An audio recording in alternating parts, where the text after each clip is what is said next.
सभ्यता के बारे में बताएंगे। आपको पता है सिंधु घाटी सभ्यता जो है वो आदि ऐतिहासिक काल में आता है। आदि ऐतिहासिक काल उस काल को कहते हैं जिस काल में हमारे पास लिखित साक्ष्य तो है लेकिन आज तक उसे पढ़ा नहीं जा सका है। इस काल की जानकारी भी हमें सिर्फ पुरातात्विक साक्ष्यों से ही चलता है, इसलिए इस काल को हम आदि ऐतिहासिक काल में रखते हैं। इसके अलावा वैदिक काल को भी आदि ऐतिहासिक काल में रखा जाता है, उसको आगे हम डिटेल करेंगे। लेकिन आज हम आदि ऐतिहासिक काल में सिंधु घाटी सभ्यता को पढ़ेंगे, जो एक नगरीय सभ्यता है, बहुत विकसित सभ्यता है। समकालीन विश्व के बाकी सभ्यताओं में सबसे उन्नत किस्म की सभ्यता है। आज इसके बारे में आपको बताएंगे। जैसा आप देख रहे हैं इंडिया का ये मैप है और ये पाकिस्तान है। ऊपर का क्षेत्र जो है वो अफगानिस्तान का है और इसका जो एरिया है ये 3 देशों को कवर करता है, अफगानिस्तान, पाकिस्तान और भारत। इसका आकार लगभग त्रिभुजाकार है, बहुत शुद्ध रूप से तो नहीं है लेकिन इसको त्रिभुजाकार ही जो है माना जाता है। विद्वान इसको त्रिभुजाकार ही मानते हैं और लगभग ये थोड़ा देखेंगे पूर्व की तरफ निकला हुआ है और दक्षिण में ये जाता है आपके महाराष्ट्र, यानी कि जो लगभग त्रिभुजाकार में है। जो सबसे उत्तरी छोर है यहाँ पे जो पाया गया है नगर या बस्ती वो मांडा है, मांडा पाया गया है। और मांडा जो है ये कौन सी नदी है बच्चों? चेनाब नदी के किनारे है। चेनाब नदी के किनारे है मांडा और ये जम्मू कश्मीर में है। ये काफी इम्पोर्टेंट है, जम्मू कश्मीर। ये आपका सबसे उत्तरी छोर है और जो सबसे दक्षिणी छोर है यहाँ पे जो नगर पाया गया है वो दायमाबाद है। दायमाबाद जो कि प्रवरा नदी के किनारे है, प्रवरा। और ये नदी जो है ये गोदावरी की सहायक नदी है, गोदावरी की सहायक नदी है। अगर ऑप्शन में एग्जाम में क्वेश्चन आता है कि दायमाबाद कौन से नदी के किनारे है और ऑप्शन में आपका प्रवरा नहीं है तो आप गोदावरी को सही करेंगे क्योंकि ये इसी की सहायक नदी है। और ये जो प्लेस है ये महाराष्ट्र राज्य में है, महाराष्ट्र में स्थित है। इसका जो सबसे पूर्वी किनारा है, जो सबसे पूर्वी छोर है वो आपका मेरठ उत्तर प्रदेश में है, उत्तर प्रदेश का मेरठ है। और मेरठ में जो प्लेस पाया गया है वो आलमगीरपुर है, आलमगीरपुर। और जो नदी है वो हिंडन है, हिंडन नदी के किनारे पाया गया है प्लेस मेरठ में आलमगीरपुर। हालांकि अभी जो खुदाई हुआ है तो बरेली तक इसका विस्तार पाया गया है, लेकिन अभी तक जो आपके सिलेबस में है वो यही है कि मेरठ का आलमगीरपुर जो है वो हिंडन नदी के किनारे है, जो कि सिंधु घाटी सभ्यता का सबसे पूर्वी छोर है। और जो सबसे पश्चिमी छोर है वो आपका है सुतकांगेरोड। ये एक बंदरगाह नगर है जो प्राकृतिक चट्टान पे है। ये पाकिस्तान के बलूचिस्तान प्रांत में है, ये पाकिस्तान के बलूचिस्तान प्रांत में है।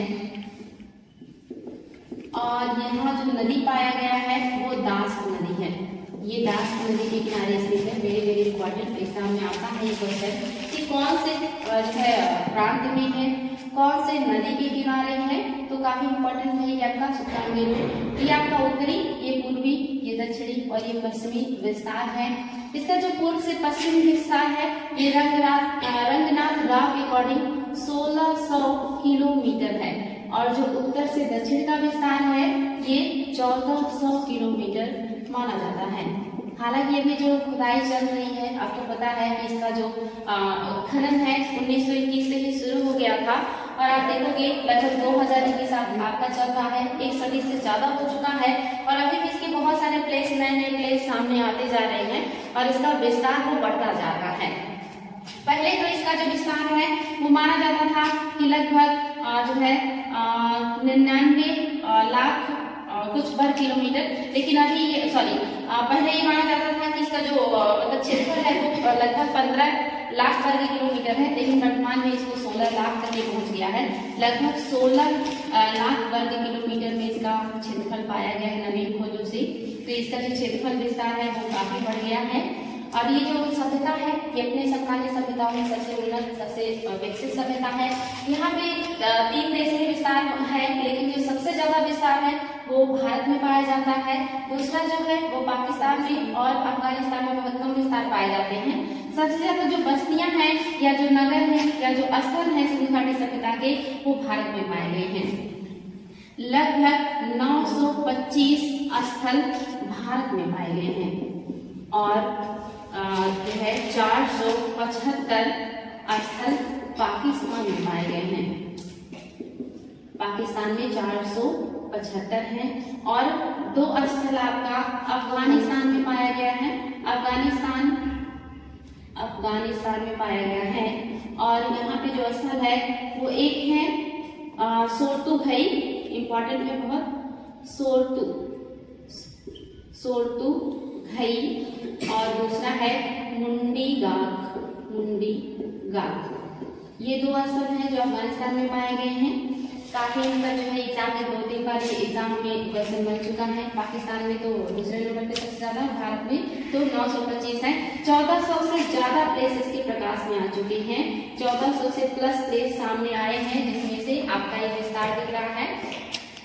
ये जो सिंधु घाटी सभ्यता है काफी क्षेत्रों में जो है विस्तृत है। इसमें लगभग 7 महानगर पाए गए हैं। उन महानगरों में जो नाम आता है वो मोहनजोदड़ो का है, मोहनजोदड़ो, और जो दूसरा है वो आता है हड़प्पा, और जो तीसरा नगर है वो चांदमुद्रो है, चांदमुद्रो। ये 3 महानगर आपके पाकिस्तान में पाए गए हैं। ये पाक में है या पाकिस्तान में है। इसके अलावा जो 4 महानगर है जिसमें से आप देखेंगे जो है कालीबंगा है और बनावली है। कालीबंगा, दूसरा है बनावली आपका हरियाणा में है। कालीबंगा राजस्थान में है। तीसरा है लोथल, और चौथा है धौलावीरा। ये दोनों स्थल गुजरात में पाए गए हैं और ये आपका हरियाणा में है और ये राजस्थान में। ये 4 महानगर भारत में पाए जाते हैं। टोटल 7 जो है महानगर सिंधु घाटी सभ्यता में पाए गए हैं। इसके अलावा बहुत से छोटे छोटे नगर हैं और बाकी जो है वो आपके ग्रामीण स्थल पाए गए हैं सिंधु घाटी सभ्यता में। इनका सीक्वेंस भी एग्जाम में पूछना है कि सबसे ज्यादा क्षेत्रफल में कौन से नगर हैं। तो अभी तक जो आपके सिलेबस में है उसमें जो सबसे बड़ा स्थल है वो मोहनजोदड़ो को माना जाता है कि जो मोहनजोदड़ो है ये सबसे बड़ा स्थल है, मोहनजोदड़ो। और जो दूसरा है ये हड़प्पा है और तीसरा जो है वो राखीगढ़ी को माना जाता है, राखीगढ़ी। और जो चौथा है वो धौलावीरा है, धौलावीरा। ये सीक्वेंस है जो अभी तक आप अपने सिलेबस में पढ़ रहे हैं। लेकिन अभी जो खुदाई चल रहा है तो खुदाई के दरमियान पता चल रहा है कि जो राखीगढ़ी है इसका क्षेत्रफल सबसे ज्यादा मिला है। तो अब अगर करंट में क्वेश्चन बनता है कि सबसे ज्यादा क्षेत्रफल किसका है तो मोहनजोदड़ो नहीं बल्कि राखीगढ़ी हो जाएगा। लेकिन जब तक सिलेबस में नहीं आया है तब तक आपको ये सीक्वेंस याद रखना होगा। सबसे बड़ा, उससे छोटा, उससे छोटा और इससे छोटा, ये सीक्वेंस है। लेकिन अगर करंट में क्वेश्चन बनता है या आगे आपके सिलेबस में आएगा तो आपका राखीगढ़ी सबसे बड़ा प्लेस हो जाएगा, जो कि क्षेत्रफल जिसका काफी विस्तार में मिल रहा है। इसके अलावा आप देखोगे एग्जाम में क्वेश्चन पूछता है कि सिंधु घाटी सभ्यता का जो सबसे बड़ा स्थल है वो कहाँ पे पाया जाता है, तो आपके पाकिस्तान में है। भारत में पूछता है तो भारत में सबसे बड़ा स्थल अगर पूछेगा तो राखीगढ़ी और दूसरा सबसे बड़ा स्थल पूछेगा तो धौलावीरा हो जाएगा। और अगर सिंधु घाटी सभ्यता का पूछेगा तो सबसे बड़ा स्थल मोहनजोदड़ो हो जाएगा। ठीक है, ये थोड़ा सा माइनर सा डिफरेंस है जो अक्सर एग्जाम में बच्चे कंफ्यूज हो जाते हैं। यहाँ पे आप देखोगे यहाँ पे लोथल है जो कि काठियावाड़ क्षेत्र में लोथल है। लोथल एक बंदरगाह नगर है जहाँ पे इंसान ने सब किया। और यहाँ से क्वेश्चन बनता है कि यहाँ का सबसे बड़ा इमारत कौन सा है, तो हड़प्पा सभ्यता की जो सबसे बड़ी इमारत है वो यहाँ का अन्नागार है। अन्नागार जो कि मोहनजोदड़ो से मिला है, अन्नागार ये यहाँ की सबसे बड़ी इमारत है।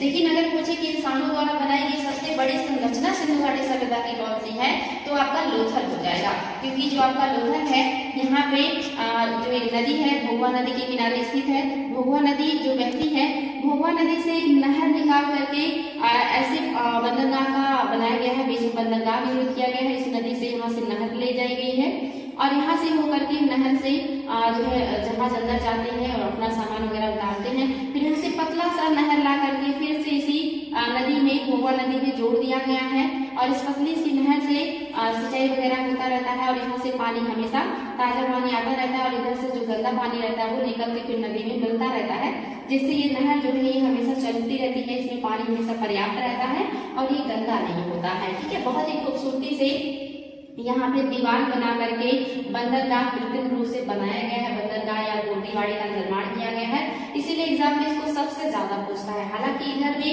देखोगे सुल्तानगंज है, बालाकोट है, डाबरकोट है, सुल्तानपुर है, ये सब भी बंदरगाह में है, लेकिन ये मानव द्वारा बनाया गया सबसे बड़ी संरचना है। और इसके अलावा यहाँ पे जो है ज्यादा यहाँ से पूरे जो इधर के क्षेत्र में यहाँ से आयात निर्यात हुआ करता था। यहाँ पे ज्वारीय ज्यादा यानी कि ज्वारीय बंदरगाह भी कर सकते हैं थोड़ा बहुत, बिकॉज यहाँ पे समुद्र की लहरें बहुत ज्यादा आती हैं, तो यहाँ का जो बंदरगाह है ये बारिश के मौसम में बंद करना पड़ता था, क्योंकि यहाँ पे आप जानते हो कि जो समुद्र की लहरें हैं बहुत ज्यादा आती हैं। कांगड़ा बंदरगाह भी आपका ज्वारीय बंदरगाह माना जाता है जो वर्तमान में है। इन क्षेत्रों के जो बंदरगाह है ये समुद्र के थपेड़े से काफी सुरक्षित है, इसलिए बारिश के मौसम में भी यहाँ से आयात निर्यात हुआ करता था, लेकिन बारिश के मौसम में यहाँ पे समुद्र के थपेड़े ज्यादा महसूस किए जाते हैं, तो ये बारिश के मौसम में कम, लेकिन यहाँ से तो बारिश के मौसम में भी आयात निर्यात हुआ करता था। ठीक है, ये सिंधु घाटी सभ्यता के बारे में आप जान रहे हैं। यहाँ की बहुत सारी और विशेषताएं हैं, जैसे यहाँ का नगर नियोजन, यहाँ का जल प्रबंधन प्रणाली, यहाँ का उद्योग, यहाँ की कृषि करने की तकनीक, यहाँ जो है नई नई बहुत सारी तकनीक आपको देखने को मिलेंगी। सिंधु घाटी सभ्यता का जो ये सिंधु घाटी सभ्यता है ये प्रकाश में कैसे आया, इसका खोज कैसे हुआ, तो ये 1853 में लॉर्ड डलहौजी के शासनकाल में रेलवे लाइन बिछाना शुरू हुआ था।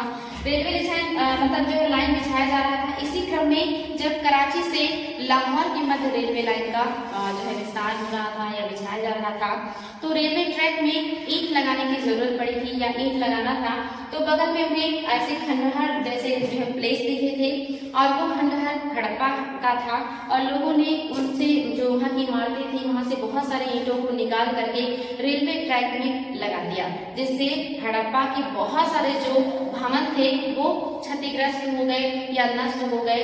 लोगों को समझ में नहीं आया कि ये कोई हड़प्पा मतलब कोई संस्कृति या सभ्यता यहाँ पे है, और लोगों ने वहाँ की ईंटों को निकाल करके बड़ी मात्रा में ईंटों को निकाला और रेलवे ट्रैक में बिछा दिया। इसके बारे में सबसे पहले जो उल्लेख किया था वो मेसान, चार्ल्स मेसान नाम के एक व्यक्ति ने किया था। 1826 में ही इन्होंने इस बात का उल्लेख किया था कि यहाँ पे कोई जो है सभ्यता दबा हुआ है, क्योंकि जब 1826 में ये पंजाब के राजा रणजीत सिंह से मिलने जा रहे थे तो रास्ते में उन्होंने इस टीले को देखा था और उन्होंने इसका उल्लेख भी किया था कि शायद यहाँ पे कोई सभ्यता दबी हुई है, लेकिन इस पे किसी ने ध्यान नहीं दिया। आगे चल के रेलवे लाइन के बिछाने के दरमियान जब ये चीजें सामने आई तो कनिंघम महोदय को जो है भेजा गया संदेश, बताया गया, वो वहाँ पे आते हैं, उसका दौरा करते हैं, उस क्षेत्र का स्टडी करते हैं, लेकिन उसके महत्व को नहीं समझ पाते हैं और उसमें बहुत बृहद अध्ययन नहीं हो पाता है। फिर वो क्या करते हैं जो है उसको